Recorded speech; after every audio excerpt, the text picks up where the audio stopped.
नमस्कार दोस्तों, कहानी का नाम है सपनों का झील। हम लेके चलते हैं आपको सपनों की झील में। रात का समय था, आकाश में चांद एकदम गोल और शांत था। हवा में ठंडक थी और पेड़ों की पत्तियां धीरे धीरे सरसराती थी। दूर पहाड़ियों के बीच में एक छोटी सी झील थी जिसका नाम है सपनों का झील। लोग कहते थे कि इस झील में जो भी दिखेगा उसे अपने सबसे प्यारे सपने देखने को मिलेंगे। शहर से दूर एक छोटे से गांव में आर्या नाम की लड़की रहती थी। दिन भर मेहनत करने के बाद भी रात को उसे नींद नहीं आती थी।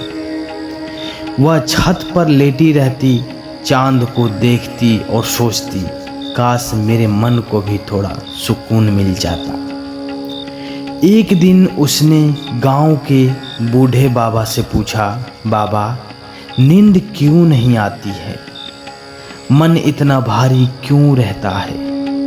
बाबा मुस्कुराए और बोले, मन को शांति चाहिए और वह सिर्फ सपनों का झील में मिलेगा।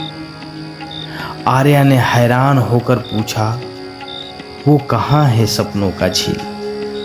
बाबा ने आसमान की ओर देखा, फिर बोला, जहाँ रास्ते खत्म हो जाते हैं और नींद की परछाई पानी में उतरती है, वहीं है सपनों का झील। अगली रात आर्या अपने छोटे बैग में पानी, एक दीपक और अपने मन की सारी उलझनें लेकर चल पड़ती है। रास्ता शांत था, सिर्फ उसके कदमों की हल्की आहट सुनाई दे रही थी।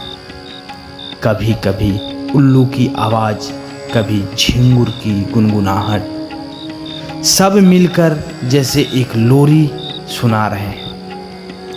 चलते चलते वह एक घने जंगल में पहुंची।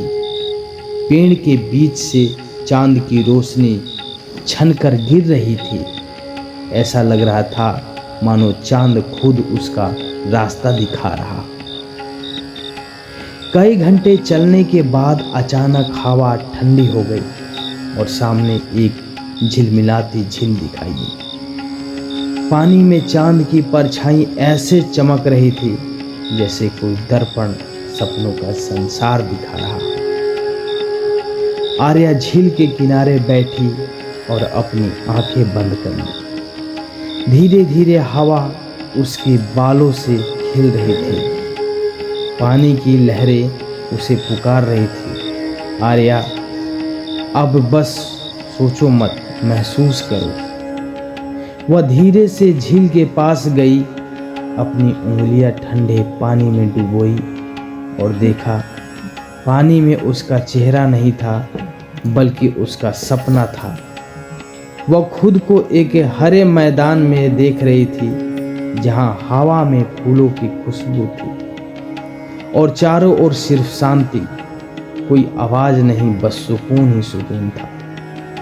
झील की लहरों में उसे दिखा कि वह अपने बचपन के घर में है जहां माँ की आवाज आ रही है, आर्या आ जाओ, खाना ठंडी हो जाएगी। वह मुस्कुरा दी, उसके दिल की सारी बेचैनी पिघल गई। झील की लहरों ने जैसे उसे गोद में ले लिया। धीरे धीरे उसकी सांसें हल्की हो गई, आंखें खुद ब खुद बंद होने लगी और उसे लगा वह झील में नहीं बल्कि नींद के सबसे सुंदर सपनों में उतर गई हो। सुबह जब सूरज की पहली किरण आई, आर्या जब भी झील के किनारे थी, चेहरे पर मुस्कान थी, आंखों में शांति। वह उठी और बोली, अब मुझे नींद नहीं, सुकून चाहिए। और वह मुझे मिल गया। वह झील की ओर देखती रही। पानी में अब चांद नहीं था, लेकिन उसकी कोमल रोशनी आर्या के दिल में बस गई थी।